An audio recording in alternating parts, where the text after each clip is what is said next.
জাতীয় ঈদগাহে ঈদের জামাত শেষে জাতীয় ঐক্য অটুট রাখার আহ্বান জানান প্রধান উপদেষ্টা ডক্টর মোহাম্মদ ইউনূস।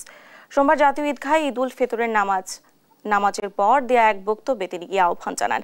তিনি বলেন, আমাদের মধ্যে যে ঐক্য তৈরি হয়েছে সব প্রতিকূলতার সত্ত্বেও সেই ঐক্য অটুট রাখতে হবে। প্রধান উপদেষ্টার বক্তব্যের পর দেশ ও জাতির শান্তি, সমৃদ্ধি ও মঙ্গল কামনা করে মোনাজাত করা হয়। এর আগে খুব সকাল থেকেই জাতীয় ঈদগাহ ময়দানে ইসলামী বয়ান চলছিল।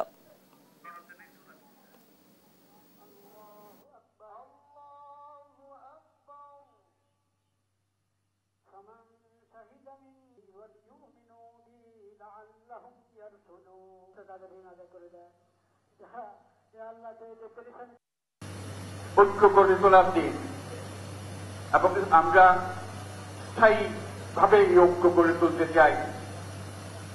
ঈদের জামাতের এটাই আমাদের কামনা, জাতির জন্য যেন স্থায়ী হয়, আমরা যেন একটা ঐক্যবদ্ধ জাতি হিসেবে সামনে এগিয়ে যেতে পারি।